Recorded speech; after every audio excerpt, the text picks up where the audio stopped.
This time on Roadworthy Rescues, Derek and I are bringing a legend of Van Nuys Boulevard back to life. Yes! Nail it!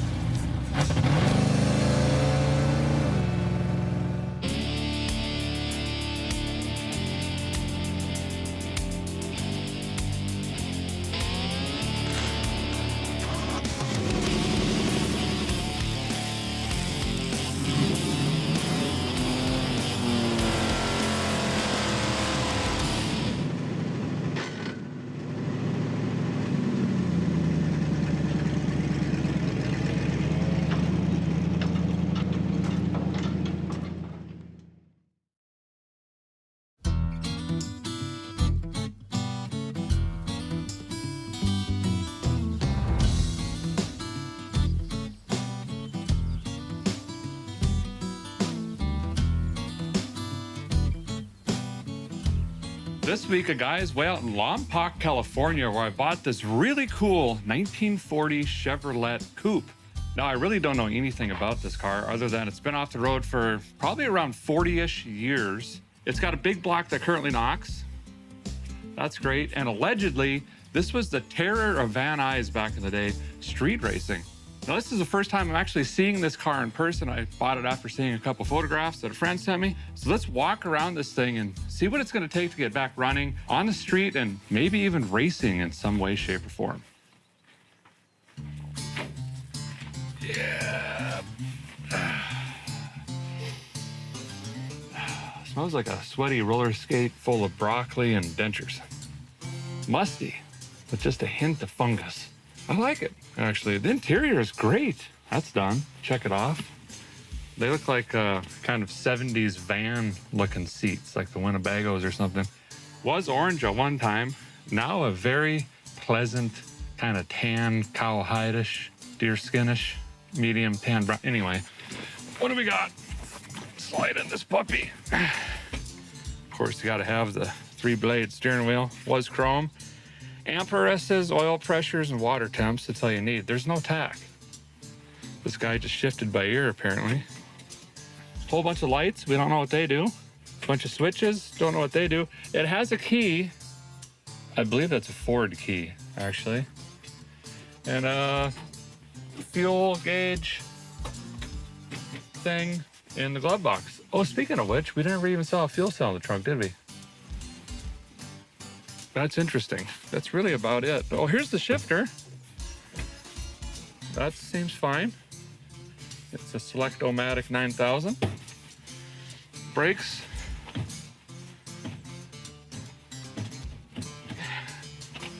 Don't worry about that either. So far, no fuel, no battery, no brakes, no shifter.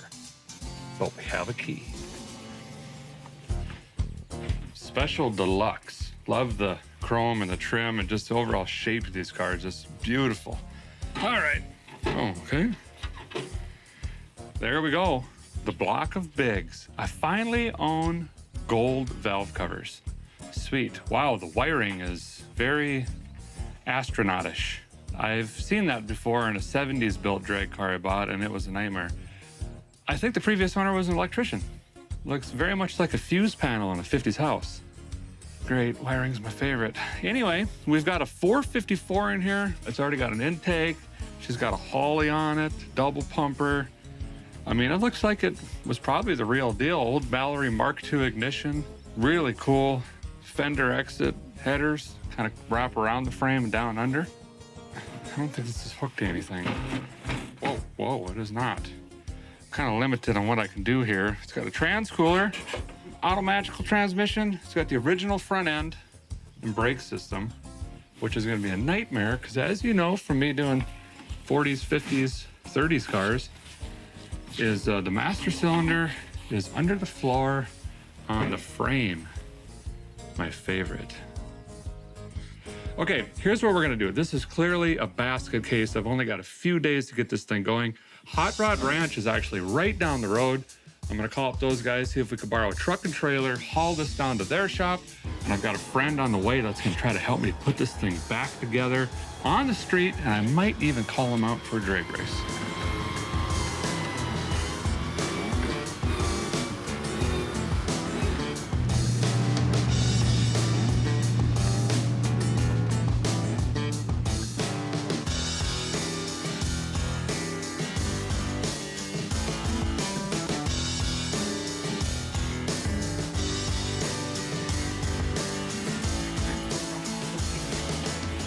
So we've made it to Hot Rod Ranch. They've got tools galore and hot rod parts, so if we get into a pickle, guys should be able to find some around here, maybe do some trading or some bartering. Pretty excited to tear into this. So we've got the coupe pushed back into the Hot Rod Ranch here, and as you can see, it's full of parts and tools. I think we're gonna be just fine, but I've only got a few days to get this car back together, so I'm obviously gonna need some help, and I needed someone with not only knowledge of hot rod history, but the ability to actually throw some wrenches around, and I somehow roped the one and only Freiberger into helping. Ta-da! I think this is my fault, isn't it? This is absolutely your fault. He actually sent me this listing and said, you need this, and I immediately... And I was right. Yes. So what do you think of this thing, Freiberger? I love it. I saw it up here before you bought the thing, and it's just perfect. You know, there's no way you could go better. Van Nuys Boulevard, like 1974, 75 kind of era. Yeah. Yeah, I love it. So we're told, and I've heard cell phone video of this engine knocking. So that's probably the first thing we've got to address is figuring out what this engine's gonna do or not do. Okay. So should we try to get this thing just idling? Running, yeah. That's usually my rule. Start the thing first, find the problem. Because what if it's like a flex plate bolt? Right, Or, something simple. you know, a rod hitting a oil pump pickup or something like that. That would be ideal. It's a big block Chevy, nothing can stop me. That's my theory. That's why he's here. Yep. All right, let's fire it up. All right, see if we get this hood off, I guess. Ah, there we go. That was easy. Lunge. These headers are art. And the T-handles for the valve covers. Oh, it's got the old Mallory distributor. Let's see, is it like a Unilite? No, it's a dual point. Epic. Love it. I hope that works. Old Mark II ignition coil. Here's the thing with dual point distributors. Remember that the coil saturates when the points are closed. And in the old days, guys would keep them closed as long as they could to get as much spark as they could. And when you have a dual point, what happens is they offset each other just a little bit so that they're closed longer and the coil saturates longer. And also it means that each set of points can open about half as much so you can run to higher RPM. So that's what a dual point's all about. Oh, it's also got a torque strap. See the cable around the frame? Oh, sweet. Yep. So a bad motor mount. Yeah. Right? Uh-huh. Look at the radiator cap. Is this the original radiator? That is tiny for a big block. That's going to be a problem. But look at this. It's like vertical. That is bizarre. Oh, I know what it is. It's upside down. It's sideways. Or side. Oh, you're right. Yeah. It's a radiator from another car that's been put in Here's vertically. the trans cooler lines. Yep, that's it. So it has been upgraded. This is like I built it. Okay, battery install.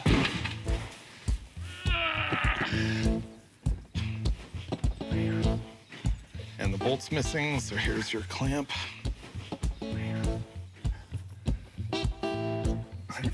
Brothers from another mother, working with the vice grips. Okay. So far, I think we're off to a really good start here. I got a red light in here. Something clicked. Headlights? No way. Yes, headlights work. Wow. Okay. That must be ignition then. Okay. Push button doesn't do anything. Yes, it does. That's the key.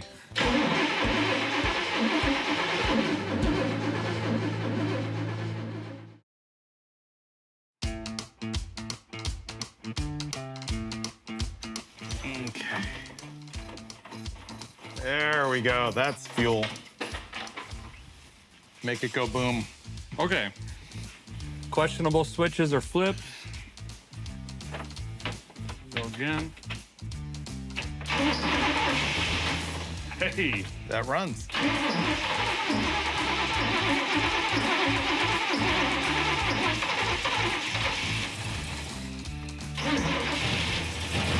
Oil pressure.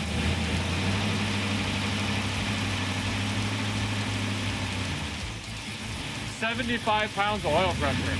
Let's go.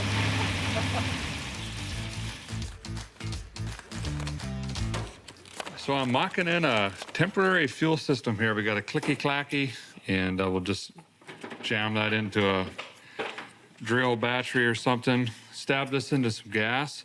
We want to see what this thing does once it warms up a little bit. So we'll put some water in the water heater, maybe even let this thing idle for, I don't know, 5-10 minutes, and see if we can start troubleshooting the noise that Gil heard. And I've actually heard it over a cell phone video, and it sounded pretty bad. We got to start tracking down if it makes noise and where it's coming from.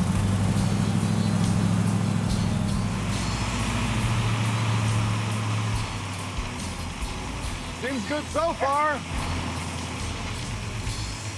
Oh, hear that? Now I hear it, yeah. That sounds up top to me. I just say it almost sounds lifter, doesn't Yeah. it?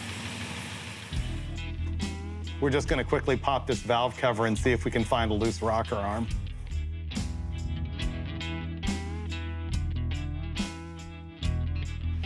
Do any of them push down like the lifter is soft? No? No.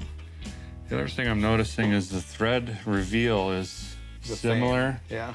Usually if one has been worn out and someone's trying to quick fix it, they'll run this nut down to take up that difference. I don't know how to work this key. You got a manual? Bump it one more, it came back. That moved. It's got great oil pressure. That's not it. We're gonna go with the most hopeful theory is we've got a bad flex plate here. Freiberger's gonna crawl underneath. I'm gonna try to turn this thing over by hand. He's gonna inspect the bolts, all the hardware, make sure they're tight. But what can happen is these are kind of a hub-centric design where they slip over the crank there. And there could be a crack from there up to one of the bolts or from bolt to bolt even. And as it's running or rotating, especially under throttle, they'll flex and move and they'll make a knocking or squeaking or clanking or all sorts of weird noises. There's no witness mark on the ring gear of grindage. You don't see anything, right? No, it looks, I don't see anything. No, nothing touching. And Well, that's a stock looking converter, isn't it? it's way stock. That's a 12-incher. If you give me the listener, I'm ready for you to start it with me down here. Okay. Going straight to level 5 danger. Certainly in park, right? Yes. Yes. Chested. Okay, cranking. I don't hear anything. There it is.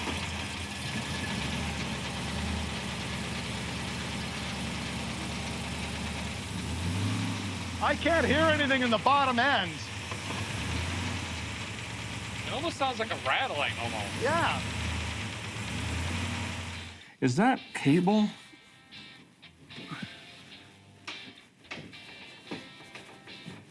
That would be ridiculous. I mean, that's a similar noise. It is. There's a torque strap, which is just simply a about 3/8 around cable wrapped around the motor mount. That would be Right. epic. Yeah. Here, I'll, Because the motor's shaking. yeah. Here, let me wedge it. That would be amazing. Okay, I'm ready.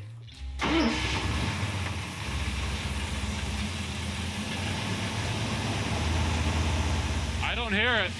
Neither do I.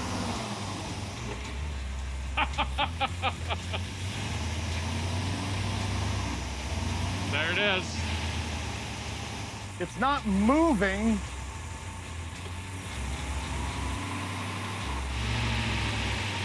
I don't hear it anymore. I don't hear it. Right now, it looks like that torque cable was hitting the frame because I moved it and now we can't hear the problem.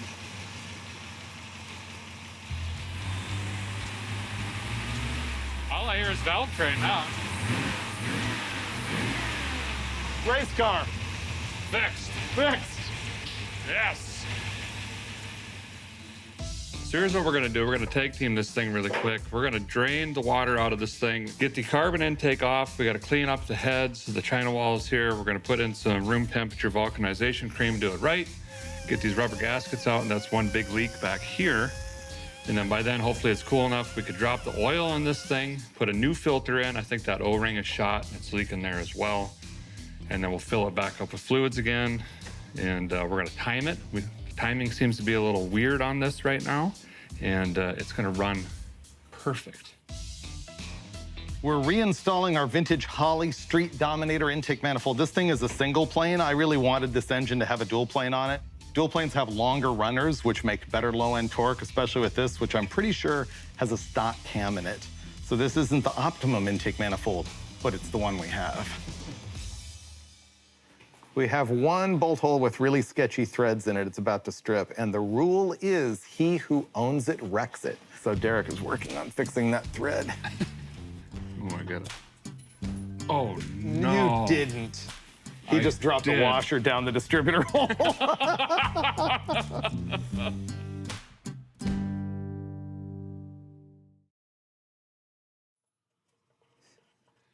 How far down the distributor hole? Did it go all the way? I think I can see it. Is it on top of the drive shaft? I think it actually hooped the Hooped the drive shaft? Perfect. We need a magnet. I did. You hooped the drive shaft? That is skills. Wow. There's another rule, which is if you're going to drop a washer down inside the engine, you also have to be the car owner. This is like Operation when you were a kid, remember? Oh, yeah. I'm definitely Fail. buzzing it. In the hole, there's actually a drive shaft that spins the oil pump, and he looped the washer over the drive shaft. That's skills. I'm guessing because it's pulling up on one side, it's wedging the washer in. It's not even pulling the washer because it wants to magnetize the pump shaft and not the washer.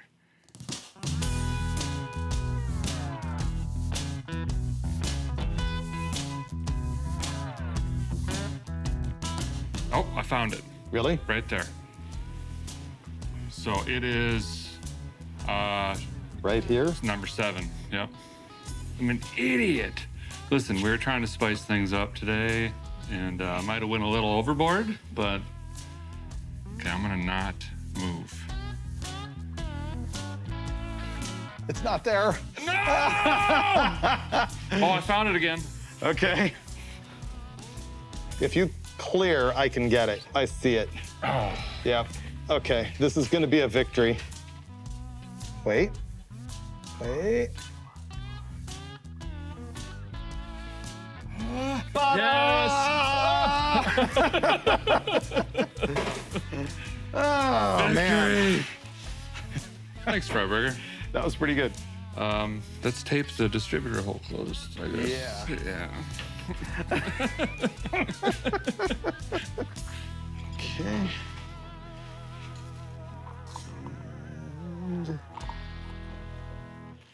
Exciting carburetor action.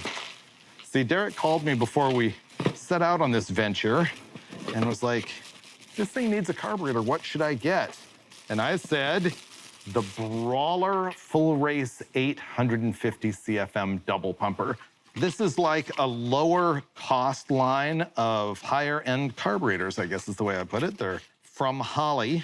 There is a basic version that we probably could have used and likely should have, but this one's black with red blocks on it and anodizing and stuff.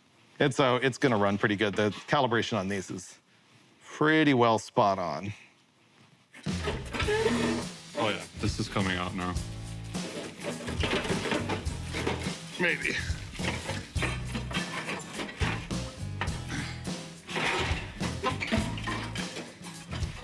I have seen some things, but never a radiator sideways. This is how it should be in a vehicle.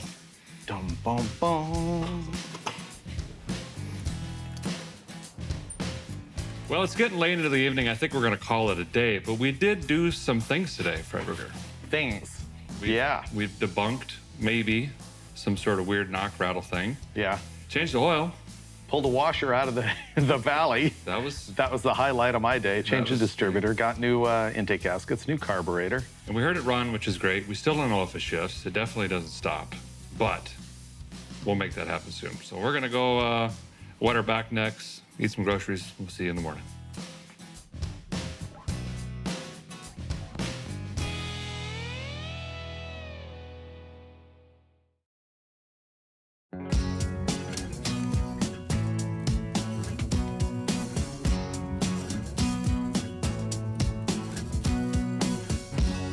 Well, day 2 here, Freiberger and I are in Lompoc, California at the Hot Rod Ranch, working on the 40 Chevy Coupe. Yesterday, well, we're still daydreaming we fixed a knock, but Yeah. maybe not. Today, what's the plan, Freiberger? I think we continue to make the engine run, sort of actually run, like make a fuel system on it, put the radiator back in, hook up the transcooler so it doesn't puke everywhere. We'll cross our fingers that the Turbo 400 works, jack up the back of it, run through the gears, and all of that, if we can make it to the end of the day without touching the brakes, that'd probably be like a nice, happy thing. We're on the same page. We're procrastinating brakes as much as we possibly can. So, all right, I'll do rad, cooler, lines, and then I guess we'll do plug wires, throttle linkage, start to mess with the fuel system. All right. Yay. Linkage here. I am engine nerding a couple brackets, handful of them for the rad. I have to try use the bolt hole provisions in the car, so that may involve actually TIG welding to the radiator. I am a pretty decent MIG welder. I am a terrible TIG welder. So let's see what happens.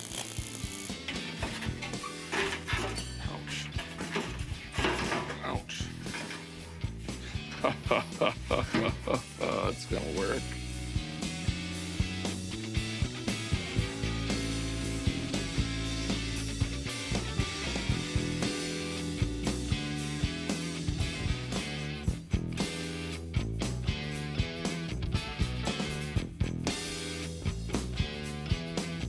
My sort of plan on spark plug wires is I always lay them in there and sort of eyeball it, and then I go back and cut and trim each one and make them fit nice. Also, watch how I do the distributor caps. Look how I've got 4 going off this way and 4 going off that way, and I just have to take a couple of wires and loop them, but it just looks way neater. We think we're done up front. Freiberger has expertly and precisely ran the spark plug wires. Looks very good. Rad's in, carburetor's in. We need fuel delivery. This has a tank in it and some sort of electric pump, but we're just gonna completely abandon all of that. That tank is actually under the back seat in this, and the fill neck is over here. We're gonna put a fuel cell back here. We've already propped this up with this chunk of pipe that Freiberger found. We're gonna drill a hole because it's a sump cell, so the bottom of the tank actually hangs down lower. We're gonna bolt that in, run a fuel line out a rust hole down here, run a line up front, plug it in. We should be able to fire this thing back up. Let it idle for a while and just run.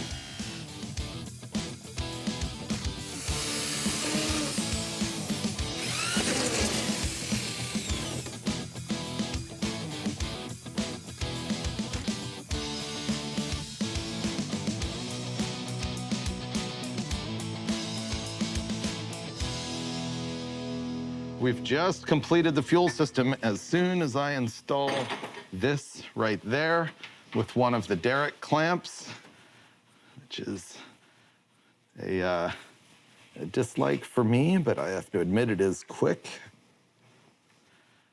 All right, fuel system done. Are we at the point where we can fire it up and let it sit and idle and put it in gear and stuff? I think so. I think so. Add fuel, add some water in the water boiler.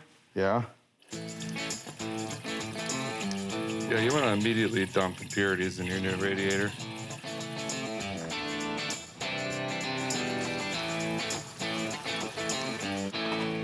All right. Okay, ready? Yep.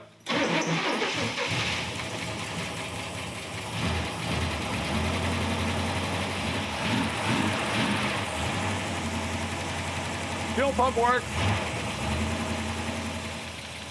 Let me make that a little happier.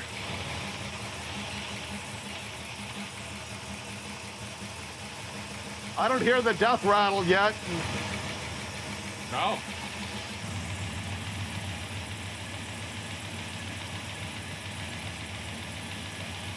Well, load it up now. Yeah. That's quite a bit.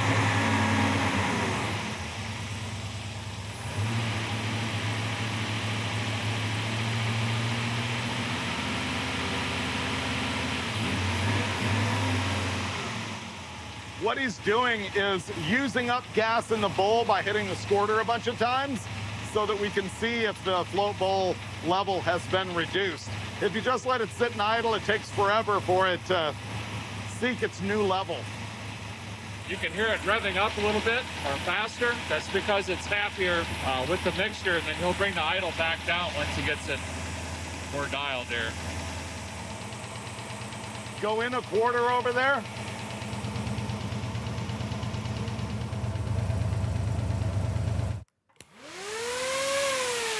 Seems like it gets down. Yeah, it's pretty good. Whoa. Yeah. But that's the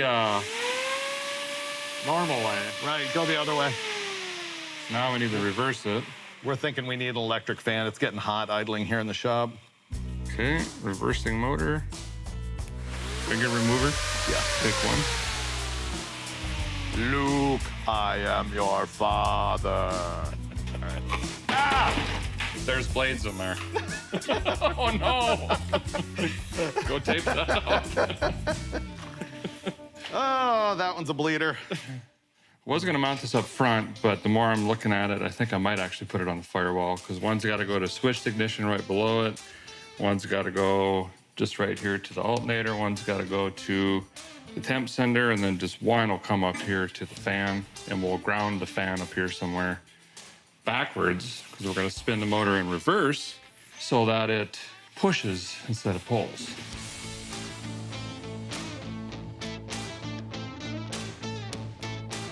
Okay, we've got temp gauge in here. That Freiberger expertly zip tied to the center. We're ready to fire it up again and try the gears once more.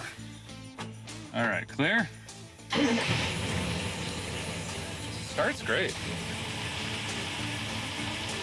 Yeah. Reverse. Reverse. Neutral. Drive. Yep, you got forward. The great news is we've got a runner, we've got gears. It's staying cool. The fan hasn't even kicked on, hasn't needed to. Good enough.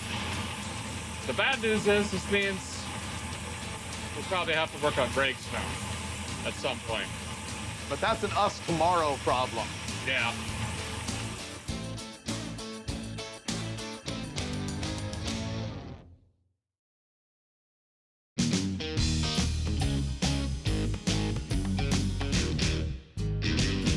We're at the Hot Rod Ranch still in Lompoc, California, where just a few days ago, this Chevy was sitting in a lean-to shed. It's been off the road for, I don't know, decades. We have it running, we have it moving, but we got a problem. We have no brakes, Freiberger. Yeah, and this is day 3 of avoiding that job. The master cylinder on this thing is under the floorboards, which is just a nightmare. And I didn't realize that the clutch and brake pedal pivot went through the master cylinder, too. Yeah, which is seized currently, so this is gonna be a chore. So I'm gonna start poking at this if you wanna maybe see what's under the front wheels as far as hardware, if there's even wheel cylinders in there or what.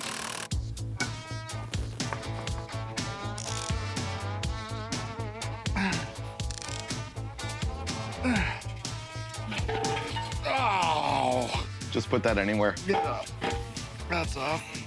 I got the drum off, and look, this thing has the original ball-bearing wheel bearings in it. It is not a tapered roller, it's old school. Brakes are all here. You know, when you get these old cars that have been sitting around a while, sometimes you'll pull a drum and there'll be no guts in it. But this has stuff. It's pretty good. It's unique.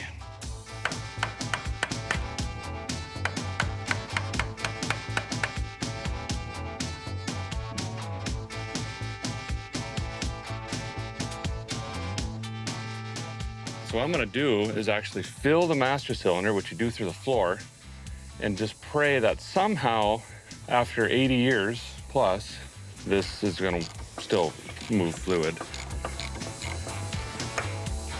Yeah, there's juice coming out of it. Want me to hold this while you Yep. see what happens? It, Yep, Yep. that'll move. Yepper. We have the Freiberger luck, apparently. If it doesn't blow all the cylinders out. You tight again? Yep, go. That junk works. Hey, a different tire and wheel. These already have new tires on them, and essentially I'm just going to borrow these for this week. We're gonna get these bolted on, and then we can get back to bleeding the rear brakes. Might look at the rear end, pop the cover off. It's a one-legger right now. Might have to fix that. Okay, go ahead. Pumping. 1, 2, 3, 4. We already have so much pedal. Okay, that concludes our bleeding session. And pedal for days. Wow. Nice. That's a big win. So under the rear of the 40 Coupe here, going to be addressing the rear end. We know from running it earlier that it's a peg leg, or only one tire gets power at a time. So doing burnouts is going to be not good. So I'm going to take off the differential cover here, get a look at the gears in here. We can hopefully figure out what gear ratio it is. It's probably like a highway gear, like a 308 or something like that. Hopefully not. And then we're going to do what's called a Lincoln locker. I am just going to simply weld up all of the spider gears in here so that when we ramrod this thing, both tires are going to be getting power at the same time. And it should help our launches if we're going to be doing any sort of drag racing or doing burnouts and stuff. Bam! Poor man's posse, thanks to Lincoln.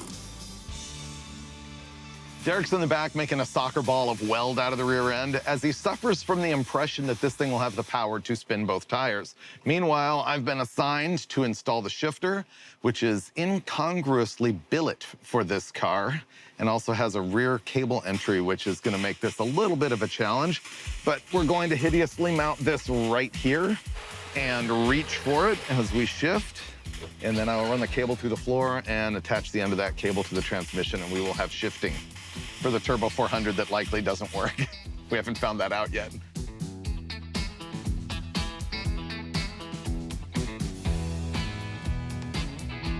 First, second, third, neutral, reverse, park. Okay. I just had to keep these wheels. You know, we were kind of fighting the same thing in the front, but I couldn't get a wide enough tire to go on this 10-inch wide wheel. And Freiberger was kind enough to loan me his ET drags off of General Mayhem. We got them mounted on that same wheel, of course. Just gonna throw it up here and look for fitment. This has been pretty gnarled up and stuff like that. These are slightly bigger than the tires that were on here. So I just wanna see what this is gonna say. And so far it is saying not going to fit. Yeah, that's an issue.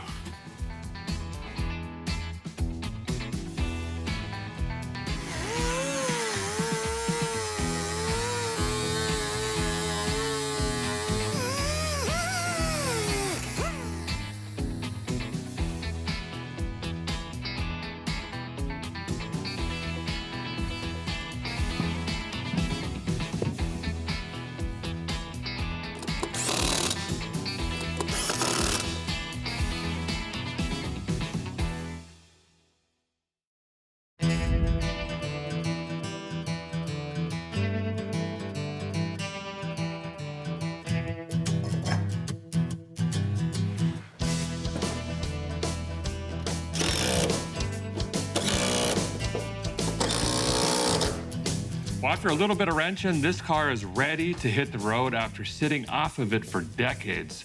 I think we can actually maybe find a beach or the ocean from here. Let's go see what we can find.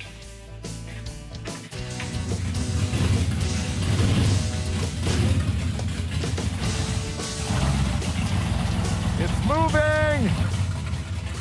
Oh, it pulls so hard. Yeah, that's brake adjustment, I believe.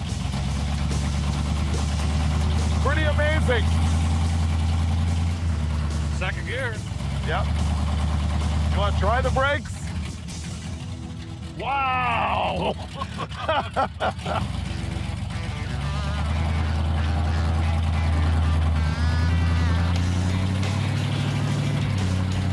It's livable. We can adjust that brake if we were ambitious. Nothing smoking or on fire. That's true. And the rat smell is not excessive. Not overheating. It's 140.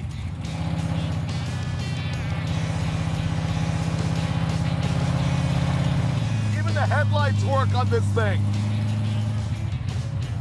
I'm actually jealous now.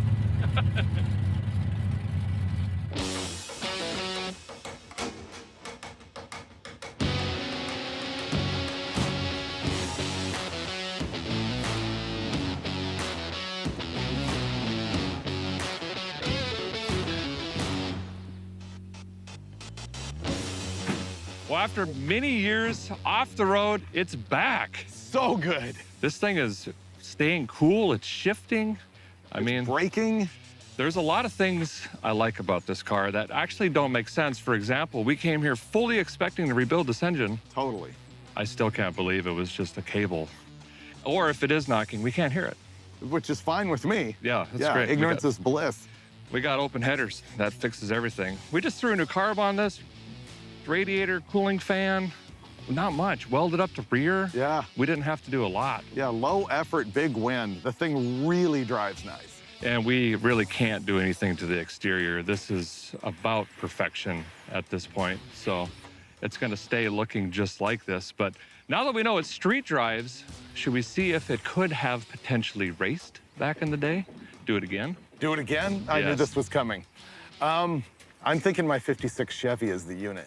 Okay, they Yeah. would look rad together It would for look sure. really good. Nice. So I'm thinking we can put together maybe a 500-foot drag race. It's not gonna be full on, but That's probably all this has in it. Yep. We'll just line them up. Can you drive us there? I don't know how to get there. oh yeah. Okay, Yep. sweet. All right, we're gonna go race the 56 Chevy, the field car, versus the 40 Coupe. See what happens.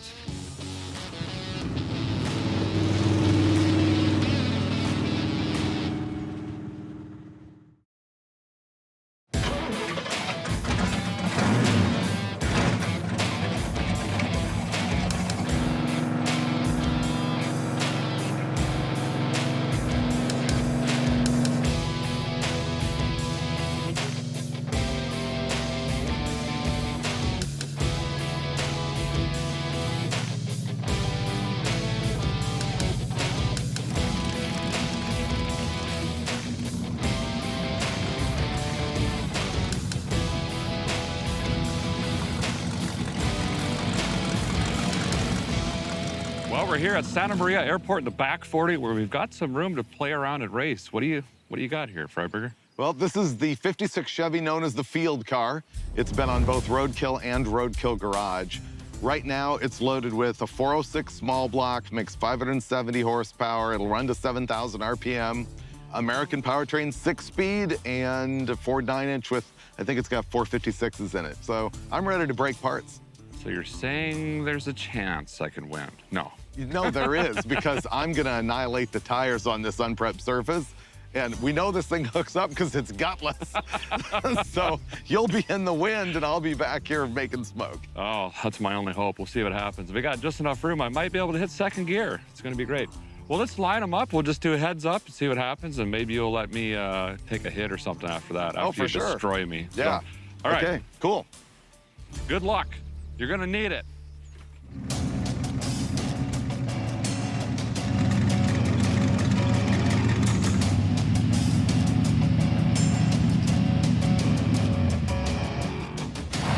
This is more like street racing back in the day than drag racing.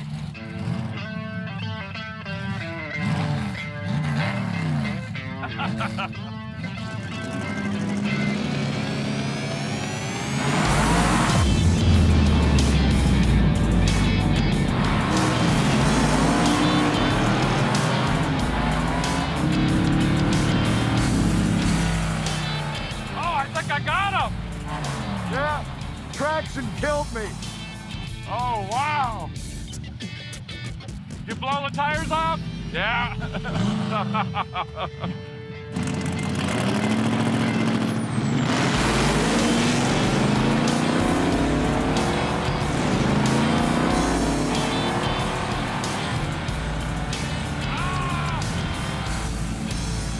Ah, he got me.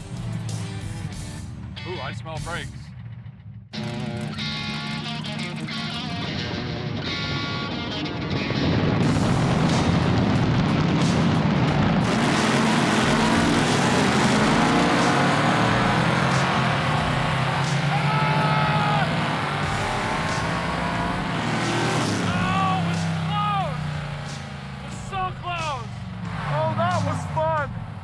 was really fun. I spun the tires really hard, but then drove past them at the top end. That was so cool. That was a riot. That was also 7,500 RPM of tire spin. Wow, that was cool. He also treated me pretty bad.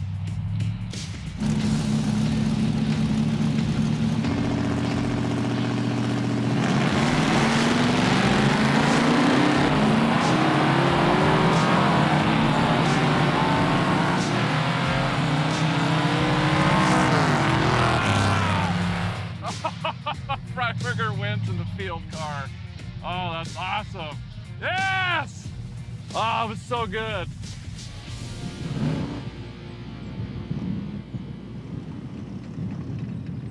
Freiberger, you annihilated me. That was brutal. You know, I was thinking about it, and I did. The thing is, both of these cars are wicked cool.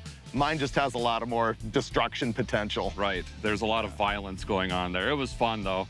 I Man. got you one time when you blew the tires off. Yeah, completely. But that drag race where I spun the tires hard and came past you, that was just like so two-lane blacktop, so American graffiti. I loved it. It was incredible. I was screaming the whole way. My face hurts from smiling.